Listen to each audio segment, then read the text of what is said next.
하나의 소스를 깊이 파고들어 그 안에 담긴 통찰을 명쾌하게 풀어보는 시간입니다. 오늘 바로 시작하죠. 자, 한번 상상해 보실까요? 만약에 우리나라의 지도자들이 사실은 진짜 지도자가 아니라 그냥 그 자리를 차지하고 있는 사람에 불과하다면요? 오늘 우리가 파고들 철학은 바로 이 무서운 질문에서부터 시작됩니다. 진짜 대통령은 한 명도 없다. 진짜 국회의원도 단 한 명도 없다. 와, 정말 도발적인 주장이죠? 이 강연자는 현재 권력을 쥔 사람들이 리더의 본질은 잃어버린 채 그저 지위라는 껍데기만 쓰고 있다고 아주 날카롭게 지적하고 있어요. 아니, 어떻게 이렇게까지 단호하게 말할 수 있는 걸까요? 그 답을 찾기 위한 첫 번째 열쇠가 바로 여기 있습니다. 바로 이념이라는 개념인데요. 한번 자세히 들여다보죠.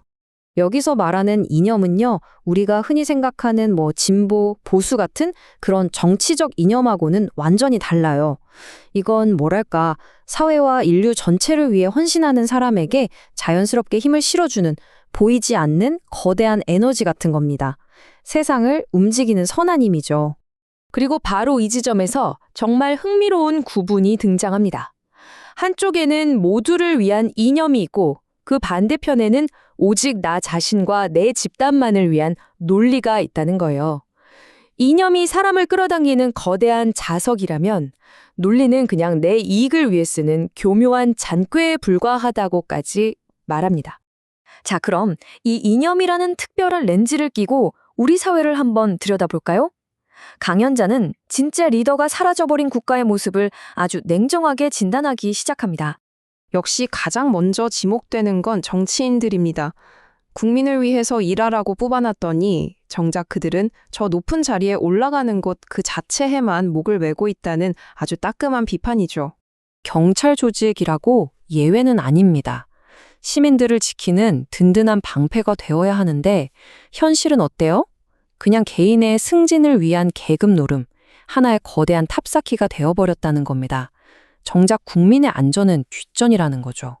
정의의 저울을 들어야 할 사법 시스템은 또 어떨까요? 이 철학에 따르면 여기도 마찬가지입니다. 사회 정의를 실현하겠다는 그 뜨거운 가슴은 없고 그저 직업으로서의 검사, 판사만 남아있다는 그런 날선 비판이 이어집니다. 결국 문제는 이겁니다. 똑똑하고 능력도 있어요. 하지만 정작 내가 누구인지, 내 앞에 있는 국민이 누구인지, 그리고 내가 무엇을 위해 내 모든 걸 걸어야 하는지 그 근본적인 이유를 잃어버렸다는 거죠. 자, 그렇다면 이들이 모두 가짜 리더라면 이 철학에 말하는 진짜 리더는 대체 어떤 모습일까요? 놀랍게도 진정한 리더가 되는 길은 뭔가를 더하는 게 아니라 버리는 것에서부터 시작된다고 합니다. 종교적인 신념, 개인적인 친분, 심지어 피를 나눈 가족 관계까지 이 모든 사적인 관계와 집착을 내려놓아야만 비로소 공정하게 국민을 섬길 수 있다는 거죠. 왜 그렇게까지 해야 하냐고요? 바로 이 문장 때문입니다. 그렇게 내 눈과 마음을 가리는 모든 것을 비워내야만 그제서야 비로소 진짜 국민의 모습이 보이고 국가의 미래가 보인다는 겁니다. 시야가 완전히 달라지는 거죠. 그러니까 이런 리더의 권위는 우리가 투표로 뽑아줘서 생기는 그런 정치적인 힘이 아니에요. 국민을 진심으로 아끼고 사랑하는 그 마음을 보고 마치 하늘이 부여하는 것과 같은 그런 영적인 사명에 가깝다는 겁니다. 하지만 이런 위대한 리더가 나타나는 걸 가로막는 아주 거대한 장애물이 있습니다. 강연자는 이걸 조직 카르텔이라고 부릅니다. 이 조직 카르텔이라는 게 뭘까요? 쉽게 말해서 원래의 목적인 사회 봉사는 까맣게 잊어버리고 오직 조직 자체의 생존과 이익만을 위해 똘똘 뭉친 모든 집단을 말합니다. 정당이든 종교단체든 정부기관이든 상관없이요. 이 문장이 모든 걸 말해주죠. 이 조직들에는 국민을 위해 사는 사람이 단 한 명도 없다. 와, 정말 무서운 말 아닙니까? 오직 조직에 의한 조직을 위한 사람들만 있다는 거죠. 그래서 진정한 개혁을 위해서는 이 견고한 카르텔이 완전히 해체되어야 한다고까지 주장합니다. 자, 이렇게 현실을 날카롭게 비판하던 이야기는 이제 가까운 미래에 대한 놀라운 예언으로 우리를 이끕니다. 2026년, 과연 어떤 일이 예고되어 있을까요? 이 강연에 따르면요, 2025년부터 3년간 이 세계는 거대한 조정을 겪게 될 거라고 합니다. 그중에서도 특히 2026년은 모든 것의 흐름이 완전히 뒤바뀌는 변곡점이 될 거라고 말하고 있어요.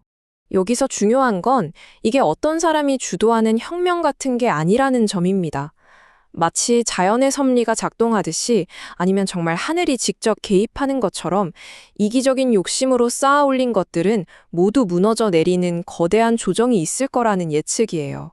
지금까지 우리는 리더십을 이타적인 이념, 그리고 영적인 소명으로 바라보는 하나의 독특한 철학을 깊이 들여다봤습니다. 그리고 이제 이 마지막 질문을 여러분께 남기고자 합니다. 지금 우리의 리더들이 실패하고 있다면 진정한 권위는 과연 어디에서부터 다시 찾아와야 하는 걸까요?